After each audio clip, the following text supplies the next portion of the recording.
حضرت حمزہ رضی اللہ تعالیٰ عنہ کا قبول اسلام۔ ان کے اسلام لانے کا واقعہ یوں ہے کہ ایک دن ابو جہل کوہ صفا کے نزدیک رسول اللہ صلی اللہ علیہ وآلہ وسلم کے پاس سے گزرا تو اس نے آپ کو ایذا پہنچائی۔ کہا جاتا ہے کہ اس نے آپ صلی اللہ علیہ وآلہ وسلم کے سر پر ایک پتھر بھی دے مارا جس سے خون بہہ نکلا۔ پھر وہ خانہ کعبہ کے پاس قریش کی ایک مجلس میں جا بیٹھا۔ عبداللہ بن جدعان کی ایک لونڈی کوہ صفا پر واقع اپنے مکان سے یہ سارا منظر دیکھ رہی تھی۔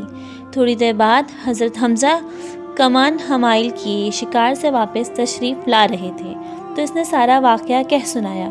حضرت حمزہ دوڑتے ہوئے ابو جہل کے سر پر جا کر سوار ہوئے اور بولے، ارے او باد شکم چھوڑنے والے، تو میرے بھتیجے کو گالی دیتا ہے، حالانکہ میں بھی اسی کے دین پر ہوں۔ اس کے بعد اسے اس زور سے کمان ماری کہ اس کے سر پر بدترین قسم کا زخم آ گیا۔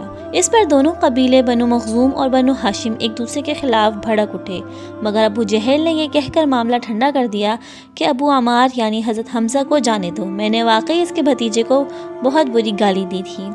ظاہر ہے کہ حضرت حمزہ رضی اللہ تعالیٰ عنہ کا اسلام محض حمید کے طور پر تھا، گویا کسی قصد اور ارادے کے بغیر زبان سبقت کر گئی تھی، لیکن پھر اللہ نے ان کا سینہ اسلام کے لیے کھول دیا۔ وہ قریش کے بڑے معزز اور مضبوط جوان تھے، یہاں تک کہ ان کا لقب اسد اللہ یعنی اللہ کا شیر پڑ گیا۔ وہ ذی الحج سن 6 نبوت میں مسلمان ہوئے۔ حضرت عمر رضی اللہ تعالیٰ عنہ کا قبول اسلام۔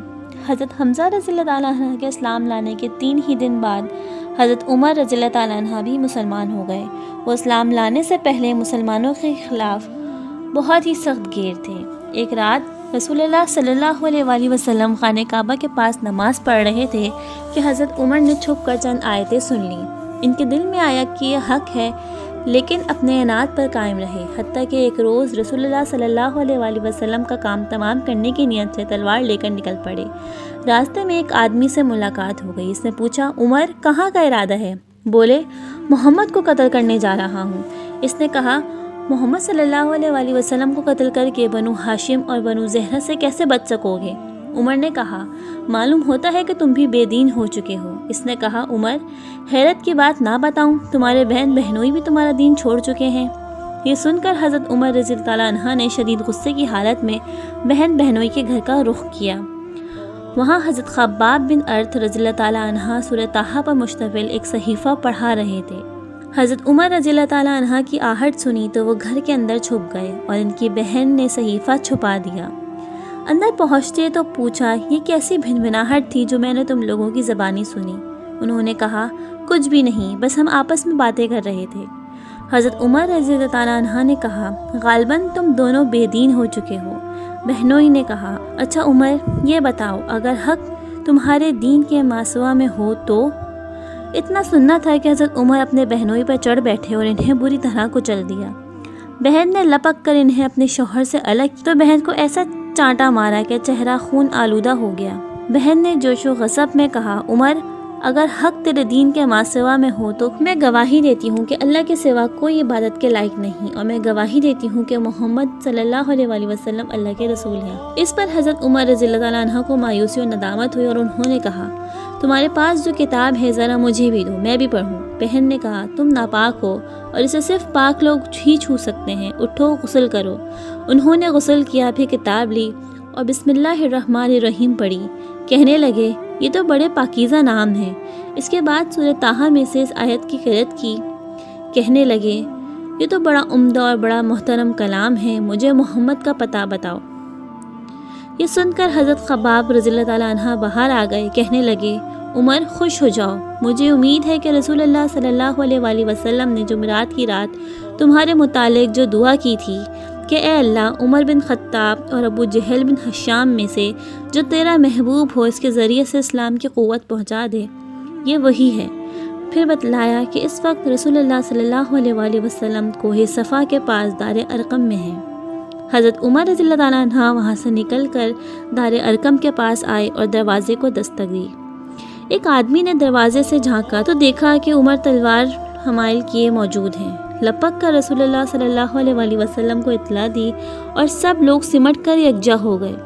حمزہ رضی اللہ تعالیٰ عنہ نے کہا، کیا بات ہے؟ لوگوں نے کہا، عمر ہے۔ حضرت حمزہ رضی اللہ عنہ نے کہا، بس عمر ہے، دروازہ کھول دو۔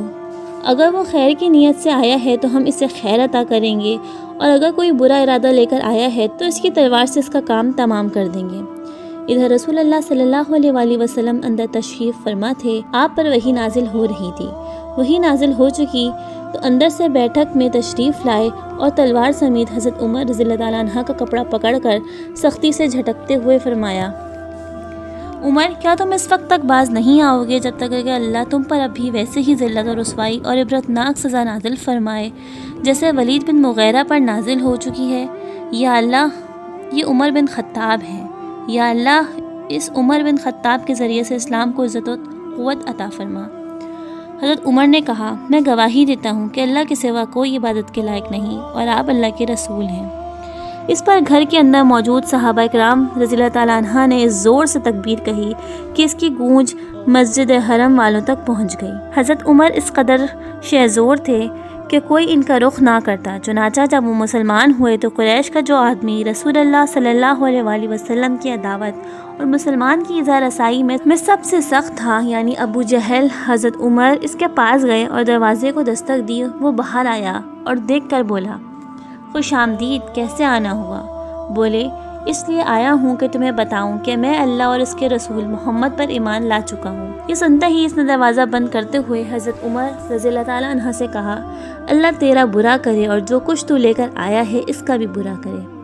اس کے بعد حضرت عمر رضی اللہ تعالیٰ عنہ اپنے ماموں عاصی بن حشام کے پاس گئے اور اسے بتلایا تو وہ گھر کے اندر گھس گیا۔ اس کے بعد جمیل بن معمر کے پاس گئے۔ یہ شخص کسی بات کا ڈھول پیٹنے میں پورے قریش میں سب سے ممتاز تھا۔ اسے بتایا کہ میں مسلمان ہو گیا ہوں تو اس نے بلند آواز میں چیخ کر کہا، خطاب کا بیٹا بے دین ہو گیا ہے۔ حضرت عمر نے کہا، یہ جھوٹ کہتا ہے، میں مسلمان ہو گیا ہوں۔ یہ سن کر لوگ ان پر ٹوٹ پڑے۔ اب حضرت عمر رضی اللہ تعالیٰ عنہ لوگوں کو مار رہے تھے اور لوگ حضرت عمر کو مار رہے تھے، یہاں تک کہ سورج سروں پر آ گیا اور حضرت عمر تھک کر بیٹھ گئے۔ اس کے بعد جب گھر واپس ہوئے تو مشرکین نے اس ارادے سے جمع ہو کر ان کے گھر کا رخ کیا کہ انہیں جان سے مار ڈالیں۔ ان کا ریلا اتنا زبردست تھا کہ وادی گونج اٹھتی تھی۔ اسی اثنا میں عاص بن وائل سہمی آ گیا۔ بنو سہم حضرت عمر کے قبیلے بنو عدی کے حلیف تھے۔ اس نے پوچھا، کیا بات ہے؟ حضرت عمر رضی اللہ تعالیٰ عنہ نے کہا، میں مسلمان ہو گیا ہوں، اس لیے آپ کی قوم مجھے قتل کرنا چاہتی ہے۔ عاص نے کہا، یہ ممکن نہیں۔ اس کے بعد وہ باہر نکلا، دیکھا کہ لوگوں کے ریلے سے وادی گونج رہی ہے۔ پوچھا، کہاں کا ارادہ ہے؟ لوگوں نے کہا، یہ خطاب کا بیٹا بے دین ہو گیا ہے۔ عاص نے کہا، اس کی طرف کوئی راہ نہیں، تم اس کا کچھ نہیں بگاڑ سکتے۔ یہ سنتے ہی لوگ واپس پلٹ گئے۔ جہاں تک مسلمانوں کا تعلق ہے تو حضرت عمر کے اسلام لانے سے انہوں نے بڑی عزت و قوت محسوس کی۔ اس سے پہلے مسلمان چھپ کر نماز پڑھتے تھے۔ وہ مسلمان ہوئے تو انہوں نے کہا، اے اللہ کے رسول، کیا ہم حق پر نہیں ہیں، خواہ زندہ ہیں خواہ مردہ؟ آپ نے فرمایا، کیوں نہیں؟ انہوں نے کہا، پھر چھپنا کیسا؟ اس ذات کی قسم جس نے آپ کو حق کے ساتھ بھیجا ہے، ہم ضرور نکلیں گے۔ چنانچہ مسلمان نبی صلی اللہ علیہ وآلہ وسلم کو ہمراہ لے کر دو صفوں میں نکلے، ایک میں حضرت حمزہ اور ایک میں حضرت عمر رضی اللہ تعالیٰ عنہ تھے۔ ان کے چلنے سے چکی کے آٹے کی طرح ہلکا ہلکا غبار اٹھ رہا تھا، یہاں تک کہ یہ حضرات مسجد حرم میں جا داخل ہوئے۔ قریش نے دیکھا تو ان کے دلوں پر ایسی چوٹ لگی کہ اب تک نہ لگی تھی۔ اس وجہ سے حضرت عمر رضی اللہ تعالیٰ عنہ کا لقب فاروق پڑ گیا۔ حضرت ابن مسعود رضی اللہ تعالیٰ عنہ کا بیان ہے کہ جب حضرت عمر نے اسلام قبول کیا، ہم برابر طاقتور اور باعزت رہے۔ انہوں نے یہ بھی فرمایا کہ ہم خانہ کعبہ کے پاس نماز پڑھنے پر قادر نہ تھے، یہاں تک کہ حضرت عمر نے اسلام قبول کیا۔ حضرت صہیب رضی اللہ تعالیٰ عنہ کا ارشاد ہے، جب حضرت عمر رضی اللہ تعالیٰ عنہ اسلام لائے تو اسلام ظاہر ہوا، اس کی اعلانیہ دعوت دی گئی۔ ہم حلقے لگا کر بیت اللہ کے گرد بیٹھے اور اس کا طواف کیا، اور جس نے ہم پر سختی کی اس سے انتقام لیا اور اس کے بعض مظالم کا جواب دیا۔ غم کا سال۔ ابو طالب کا مرض بڑھتا گیا، یہاں تک کہ وقت رحلت آ گیا۔ اس وقت رسول اللہ صلی اللہ علیہ وآلہ وسلم ان کے پاس تشریف لائے تو وہاں ابو جہل اور عبداللہ بن ابو امیہ موجود تھے۔ رسول اللہ صلی اللہ علیہ وآلہ وسلم نے فرمایا، چچا جان، لا الہ الا اللہ کہہ دیجئے، بس ایک کلمہ، اس کے ذریعے سے میں اللہ کے حضور آپ کے لیے حجت پیش کروں گا۔ ان دونوں نے کہا، ابو طالب، کیا عبد المطلب کی ملت سے اعتراض کرو گے؟ اور ان سے برابر باتیں کرتے رہے، یہاں تک کہ آخری بات جو انہوں نے کہی یہ کہی کہ عبد المطلب کی ملت پر، پھر اسی پر ان کا انتقال ہو گیا۔ نبی صلی اللہ علیہ وسلم نے فرمایا، جب تک اللہ کی طرف سے روکا نہ گیا میں آپ کے لیے دعائے مغفرت کرتا رہوں گا۔ اس پر یہ آیت نازل ہوئی۔ نبی اور اہل ایمان کے لیے درست نہیں کہ وہ مشرکین کے لیے دعائے مغفرت کریں، اگرچہ وہ قرابت دار ہی کیوں نہ ہو، جبکہ ان پر واضح ہو چکا ہے کہ وہ جہنمی ہے۔ اور یہ آیت بھی نازل ہوئی، ایسا نہیں کہ آپ جسے پسند کریں اسے ہدایت دیں۔ ان کی وفات رجب یا رمضان سن 10 نبوت میں ہوئی، اور رسول اللہ صلی اللہ علیہ وسلم کے محافظ بازو اور ایسا قلعہ تھے جہاں مکہ کے بڑوں اور بیوقوفوں کے حملوں سے بچاؤ کے لیے اسلامی دعوت نے پناہ لے رکھی تھی، مگر وہ خود باپ دادا کی ملت پر قائم رہے، اس لیے پورے طور پر کامیاب نہ ہو سکے۔ حضرت عباس رضی اللہ تعالیٰ عنہ نے نبی صلی اللہ علیہ وسلم سے دریافت کیا کہ آپ اپنے چچا کی کیا کام آ سکے، جبکہ وہ آپ کی حفاظت کرتے تھے اور آپ کے لیے دوسروں پر بگڑتے تھے۔ آپ نے فرمایا، وہ جہنم کی ایک سطحی جگہ پہ ہیں، اور اگر میں نہ ہوتا تو وہ جہنم کے سب سے گہرے کھڈ میں ہوتے۔ ابو طالب کی وفات پر نبی صلی اللہ علیہ وسلم کا غم ابھی زائل نہ ہوا تھا کہ ام المومنین حضرت خدیجہ رضی اللہ تعالیٰ عنہ بھی وفات پا گئیں۔ ان کی وفات ابو طالب کی وفات کے 2 مہینے یا صرف 3 دن بعد رمضان سن 10 نبوت میں ہوئی۔ وہ اسلامی کاز کے لیے رسول اللہ صلی اللہ علیہ وسلم کا وزیر صادقہ تھیں۔ انہوں نے تبلیغ رسالت میں آپ کو قوت پہنچا، جان و مال سے آپ کی غم گساری کی اور اذیت و غم میں برابر کی شریک رہیں۔ آپ صلی اللہ علیہ وسلم کا ارشاد ہے، جس وقت لوگوں نے میرا ساتھ کفر کیا وہ مجھ پر ایمان لائیں، جس وقت لوگوں نے مجھے جھٹلایا انہوں نے میری تصدیق کی، جس وقت لوگوں نے مجھے محروم کیا انہوں نے مجھے مال میں شریک کیا۔ ان کے فضائل میں آتا ہے کہ حضرت جبریل علیہ السلام نبی صلی اللہ علیہ وسلم کے پاس تشریف لائے اور فرمایا، یا رسول اللہ، یہ خدیجہ آ رہی ہیں، ان کے پاس ایک برتن ہے جس میں سالن یا کھانا پانی ہے، جب وہ آپ کے پاس آ جائیں تو آپ انہیں ان کے رب کی طرف سے سلام کہیں اور جنت میں موتی کے ایک محل کی خوشخبری دیں جس میں نہ شور و شغب ہوگا نہ درماندگی اور تکان۔ نبی صلی اللہ علیہ وسلم ہمیشہ حضرت خدیجہ رضی اللہ تعالیٰ عنہ کا ذکر فرماتے، ان کے لیے دعائے رحمت کرتے۔ جب ان کا ذکر فرماتے تو آپ صلی اللہ علیہ وسلم پہ رغبت طاری ہو جاتی، بکری ذبح کرتے تو ان کی سہیلیوں میں گوشت بھجواتے۔ ان کے بڑے فضائل و مناقب ہیں۔ ابو طالب اور حضرت خدیجہ رضی اللہ تعالیٰ عنہ کی وفات کے بعد نبی صلی اللہ علیہ وسلم پر مصائب کا تانتا بن گیا۔ ایک طرف مشرکین کی جسارت بڑھ گئی اور وہ کھل کر اذیت پہنچانے لگے، دوسری طرف نبی صلی اللہ علیہ وسلم ہر واقعے سے شدت کے ساتھ متاثر ہونے لگے، چاہے وہ پچھلے سال واقعات سے چھوٹا اور معمولی ہی کیوں نہ ہو۔ یہاں تک کہ قریش کے ایک ظالم نے آپ کے سر پر مٹی ڈال دی جسے آپ کی ایک صاحبزادی دھوتے ہوئے روتی جا رہی تھیں، تو آپ نے ان سے کہا، بیٹی نہ رو، اللہ تمہارے باپ کی حفاظت کرے گا۔ اور اسی دوران آپ یہ بھی فرماتے جا رہے تھے، قریش نے میرے ساتھ کوئی ایسی بدسلوکی نہ کی جو مجھے ناگوار گزری ہو، یہاں تک کہ ابو طالب کا انتقال ہو گیا۔ حضرت خدیجہ رضی اللہ تعالیٰ عنہ کی وفات کے تقریباً 1 ماہ بعد شوال سن 10 نبوت میں نبی صلی اللہ علیہ وسلم نے حضرت سودا بنت زمعہ سے شادی کی۔ وہ پہلے اپنے چچیرے بھائی حضرت سکران بن عمرو کے عقد میں تھیں۔ یہ دونوں سابقین اولین میں سے تھے، حبشہ کو ہجرت کی تھی، پھر مکہ پلٹ آئیں۔ مکہ ہی میں سکران بن عمرو کا انتقال ہو گیا۔ جب حضرت سودا رضی اللہ تعالیٰ عنہ کی عدت پوری ہو گئی تو نبی صلی اللہ علیہ وسلم نے شادی کر لی۔ چند سال بعد حضرت سودا رضی اللہ تعالیٰ عنہ نے اپنی باری حضرت عائشہ رضی اللہ تعالیٰ کو ہبہ کر دی۔ اس کے 1 سال بعد شوال سن 11 نبوت میں آپ صلی اللہ علیہ وسلم نے حضرت عائشہ رضی اللہ تعالیٰ عنہ سے شادی کی۔ یہ شادی بھی مکہ ہی میں ہوئی۔ اس وقت حضرت عائشہ رضی اللہ تعالیٰ عنہ کی عمر 6 سال تھی۔ 3 سال بعد مدینہ پہنچ کر شوال سن 1 ہجری میں انہیں رخصت کیا گیا۔ اس وقت ان کی عمر 9 برس تھی۔ یہ نبی صلی اللہ علیہ وسلم کی سب سے محبوب بیوی اور امت کی سب سے فقیہ خاتون تھیں۔ ان کے بڑے فضائل و مناقب ہیں۔ ان حالات میں نبی صلی اللہ علیہ وسلم نے طائف کا قصد فرمایا کہ ممکن ہے وہاں کے لوگ آپ کی دعوت قبول کر لیں یا آپ کو پناہ دیں اور آپ کی مدد کریں۔ چنانچہ آپ صلی اللہ علیہ وسلم طائف کے لیے پیدل چل کھڑے ہوئے۔ آپ کے ساتھ آپ کے آزاد کردہ غلام حضرت زید بن حارثہ تھے۔ راستے میں جس کسی قبیلے سے گزر ہوتا اسے اسلام کی دعوت دیتے۔ یوں طائف پہنچے اور قبیلہ ثقیف کے 3 سرداروں کا جو آپس میں بھائی تھے قصد فرمایا۔ انہیں اسلام کی دعوت دی اور تبلیغ اسلام پر مدد چاہی، مگر انہوں نے اسے منظور نہ کیا بلکہ بہت برا جواب دیا۔ آپ نے انہیں چھوڑ کر دوسروں کا قصد کیا اور انہیں بھی اسلام لانے اور اپنی مدد کرنے کی دعوت دی۔ اس مقصد کے لیے ایک ایک سردار کے پاس تشریف لے گئے اور ہر ایک سے گفتگو کی اور اس کام میں 10 دن گزار دیے، لیکن کسی نے آپ کی بات نہ مانی، بلکہ یہ کہا کہ ہمارے شہر سے نکل جاؤ، اور اپنے بچوں اوباشوں اور غلاموں کو شہ دی۔ چنانچہ جب آپ صلی اللہ علیہ وآلہ وسلم واپسی کا قصد فرمایا تو انہوں نے آپ کے دونوں جانب لائن لگا کر گالیاں دینے اور بدزبانیاں شروع کیں، پھر پتھر برسانے لگے، جس سے آپ کی ایڑیاں اور پاؤں زخمی ہو گئے، جوتے خون سے تر ہو گئے۔ حضرت زید بن حارثہ جو آپ کو بچا رہے تھے، ان کے سر پر کئی زخم آئے۔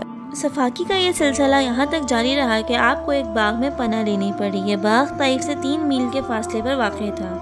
جب آپ اس باغ میں داخل ہوئے تو بھیڑ واپس چلی گئی۔ نبی صلی اللہ علیہ وآلہ وسلم باغ کے اندر ایک دیوار سے ٹیک لگا کر انگور کی بیل کے سائے میں بیٹھ گئے۔ جو کچھ پیش آیا تھا اس سے دل فگار تھے، چنانچہ آپ نے ایک رقت انگیز دعا فرمائی جو دعائے مستضعفین کے نام سے مشہور ہے، اور وہ یہ ہے: بار الہی، میں تجھ سے اپنی کمزور و بے بسی اور لوگوں کے نزدیک اپنی بے قدری کا شکوہ کرتا ہوں۔ یا ارحم الراحمین، تو کمزوروں کا رب ہے اور تو ہی میرا بھی رب ہے۔ تو مجھے کس کے حوالے کر رہا ہے؟ کیا کسی بیگانے کے جو میرے ساتھ تندی سے پیش آئے، یا کسی دشمن کے جس کو تو نے میرے معاملے کا مالک بنا دیا ہے؟ اگر مجھ پر تیرا غضب نہیں ہے تو کوئی پرواہ نہیں، لیکن تیری عافیت میرے لیے زیادہ کشادہ ہے۔ میں تیرے چہرے کے اس نور کی پناہ چاہتا ہوں جس سے تاریکیاں روشن ہو گئیں اور جس پر دنیا اور آخرت کے معاملات درست ہوئے۔ تو مجھ پر اپنا غضب نازل کرے یا تیرا عطاب مجھ پہ وارد ہو، تیری رضا مطلوب ہے، یہاں تک کہ تو خوش ہو جائے، اور تیرے بغیر کوئی زور اور طاقت نہیں۔ ادھر ربیہ کے بیٹوں نے آپ کو اس حالت میں دیکھا تو ان دونوں کو ترس آ گیا، اور اپنے ایک عیسائی غلام عداس کے ہاتھ آپ کو انگور کا گوشہ بھیج دیا۔ نبی صلی اللہ علیہ وآلہ وسلم نے بسم اللہ کہہ کر لینے کے لیے ہاتھ بڑھایا اور کھایا۔ اس پر عداس نے کہا، اس علاقے کے لوگ تو یہ کلمہ نہیں بولتے۔ نبی صلی اللہ علیہ وآلہ وسلم نے فرمایا، تم کس علاقے سے ہو اور تمہارا دین کیا ہے؟ عداس نے کہا، نصرانی ہوں اور نینوا کا بادشاہ۔ آپ نے فرمایا، مرد صالح یونس بن متا کی بستی کے؟ اس نے کہا، آپ کو کیا معلوم یونس بن متا کون ہے؟ آپ نے فرمایا، وہ میرے بھائی ہیں، وہ بھی نبی تھے اور میں بھی نبی ہوں۔ اور قرآن مجید سے یونس بن متا کا واقعہ تلاوت فرمایا۔ کہا جاتا ہے کہ اسے سن کر عداس مسلمان ہو گئے۔ اس کے بعد رسول اللہ صلی اللہ علیہ وآلہ وسلم باغ سے نکلے اور مکے کی راہ پر آ گئے۔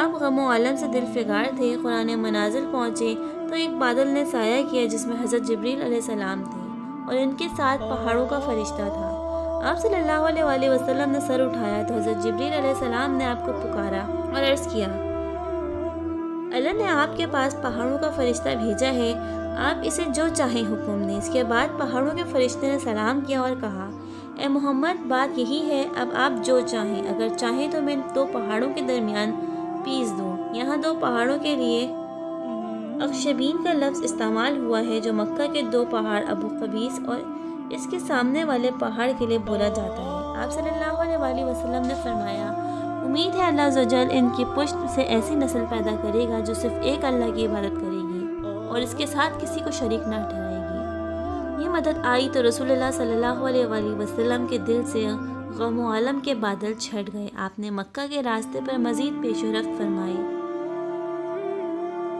اور وہیں چند دن قیام فرمایا۔ اس دوران اللہ نے آپ کے پاس جنوں کی ایک جماعت بھیجی۔ اس وقت آپ اپنے ساتھیوں کے ساتھ فجر کی نماز پڑھ رہے تھے۔ اس جماعت نے قرآن سنا اور جب قرآن کی تلاوت ختم ہو گئی تو یہ اپنی قوم کے پاس عذاب الہی سے ڈرانے والے بن کر واپس گئی، کیونکہ یہ ایمان لا چکی تھی۔ رسول اللہ صلی اللہ علیہ وآلہ وسلم کو اس کے متعلق کچھ علم نہ ہوا، یہاں تک کہ اس بارے میں قرآن نازل ہوا، چند آیتیں سورہ احقاف کی اور چند آیتیں سورہ جن کی۔ چند روز بعد رسول اللہ صلی اللہ علیہ وآلہ وسلم نخلا سے نکل کر مکہ روانہ ہوئے۔ آپ کو اللہ کی طرف سے کشادگی و فراغی کی امید تھی اور قریش کی طرف سے شر اور گرفت کا بھی اندیشہ، اس لیے آپ نے احتیاط پسند کی۔ چنانچہ مکے کے قریب پہنچ کر ہرا میں ٹھہر گئے اور اخنس بن شریک کے پاس ایک آدمی بھیجا کہ وہ آپ کو پناہ دے دے، مگر اس نے یہ معذرت کی کہ وہ حلیف ہے اور حلیف پناہ نہیں دے سکتا۔ پھر آپ نے سہیل بن عمرو کے پاس یہی پیغام بھیجا، مگر اس نے بھی یہ کہہ کے معذرت کر دی کہ اس کا تعلق بنو عامر بن لوئی سے ہے اور ان کی پناہ بنو کعب بن لوئی پر لاگو نہیں ہوتی۔ اب آپ نے مطعم بن عدی کے پاس پیغام بھیجا۔ مطعم کا دادا نوفل بن عبد مناف نبی صلی اللہ علیہ وآلہ وسلم کے عہد اعلیٰ ہاشم بن عبد مناف کا بھائی تھا، اور عبد مناف قبیلہ قریش کی سب سے معزز شاخ تھی۔ چنانچہ مطعم نے جواب میں ہاں کہی، اور خود اس نے اور اس کے بیٹوں نے ہتھیار بند ہو کر رسول اللہ صلی اللہ علیہ وآلہ وسلم کو بلوا بھیجا۔ آپ مسجد حرام میں داخل ہو کر پہلے خانہ کعبہ کا طواف کیا اور 2 رکعت نماز پڑھی، پھر اپنے گھر تشریف لے گئے۔ اس دوران مطعم بن عدی اور اس کی اولاد نے مسلح ہو کر رسول اللہ صلی اللہ علیہ وآلہ وسلم کو اپنے گھیرے میں لیے رکھا، اور مطعم نے قریش میں اعلان کیا کہ اس نے محمد صلی اللہ علیہ وآلہ وسلم کو پناہ دے رکھی ہے، اور قریش نے اس کی پناہ کو منظور کیا۔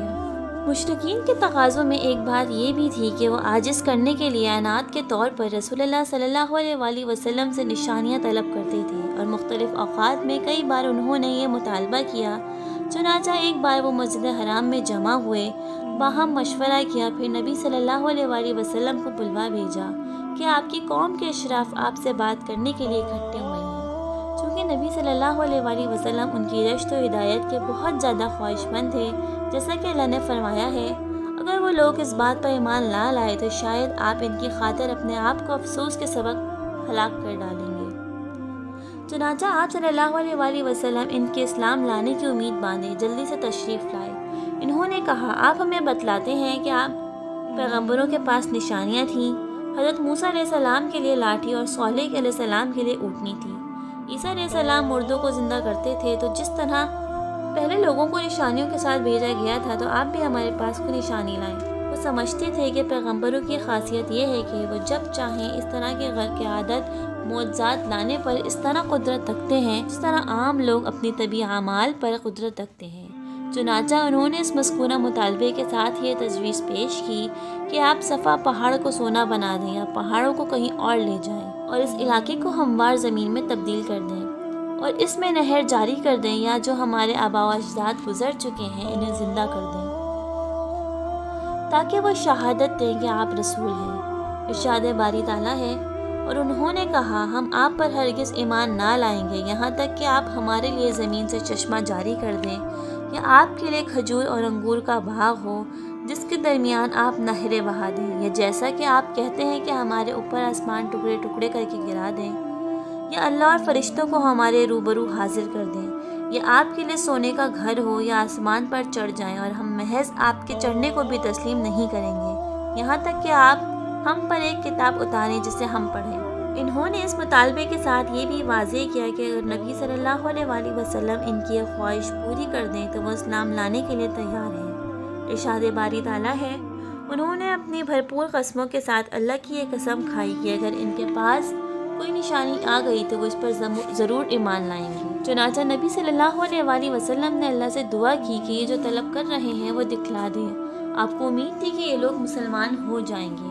اس پر حضرت جبریل تشریف لائے اور آپ کو یہ اختیار دیا کہ آپ ایک بات چن لیں، جو کچھ یہ لوگ طلب کرتے ہیں انہیں دکھلا دیا جائے، لیکن اس شرط کے ساتھ کہ اس کے بعد اگر کسی نے کفر کیا تو ایسا عذاب دیا جائے گا کہ پوری دنیا والوں میں سے کسی کو ایسا عذاب نہیں دیا جائے گا، یا پھر ان کے لیے توبہ اور رحمت کا دروازہ کھول دیا جائے اور ان کو مطلوبہ چیز نہ دکھائی جائے۔ آپ نے فرمایا، توبہ اور رحمت کا دروازہ ہی کھولا جائے۔ جب نبی صلی اللہ علیہ وآلہ وسلم نے یہ پہلو اختیار کر لیا تو ان کی تجاویز کا جواب نازل ہوا، آپ کہہ دیں کہ میرا رب پاک ہے، میں تو اس کے سوا کچھ نہیں کہ ایک بشر رسول ہوں۔ مطلب یہ ہے کہ میں معجزات دکھانے پر قادر نہیں ہوں، کیونکہ اس کی قدرت اللہ سبحانہ و تعالیٰ کے ساتھ خاص ہے اور وہ اس بات سے پاک ہے کہ اس کی قدرت میں کوئی اس کا شریک ہو، اور میں تو محض تم جیسا بشر ہوں، لہٰذا معجزات دکھانے کی قدرت نہیں۔ ہاں، تمہارے درمیان مجھے جو امتیاز حاصل ہے وہ یہ ہے کہ میں رسول ہوں، میرے پاس وحی آتی ہے، اور تم لوگ نہ رسول ہو نہ تمہارے پاس وحی آتی ہے۔ بس جو نشانیاں تم لوگوں نے مجھ سے طلب کی ہیں وہ نہ میرے ہاتھ میں ہے نہ میرے اختیار میں، بلکہ ان کا معاملہ اللہ کی طرف ہے۔ اگر وہ چاہے تو انہیں تمہارے لیے ظاہر فرما دے اور ان کے ذریعے سے تمہارے درمیان میری تائید کر دے، اور اگر چاہے تو انہیں مؤخر کر دے، اور تم لوگوں کی بہتری و مصلحت بہرحال اسی میں ہے۔ اللہ تعالیٰ نے اسی مطلب کی سورہ انعام میں بھی تاکید کی ہے، فرمایا، آپ کہہ دیں کہ نشانیاں تو بس اللہ کے پاس ہیں، اور تمہیں کیا خبر کہ جب وہ آ جائیں گی تو یہ لوگ ایمان نہ لائیں گے۔ پھر اللہ سبحانہ و تعالیٰ نے یہ بات بیان فرمائی کہ یہ لوگ اگرچہ اپنی پوری قوت کے ساتھ قسم کھاتے ہیں کہ اگر انہوں نے نشانیاں دیکھ لی تو ضرور ایمان لائیں گے، حالانکہ اگر اللہ ان کو ان کی طلب کردہ نشانیاں دکھلا بھی دے تب بھی وہ ایمان نہ لائیں گے۔ ان آیات اور ان جیسی دیگر آیات میں اللہ تعالیٰ نے اب ایک سنت کی طرف اشارہ فرمایا۔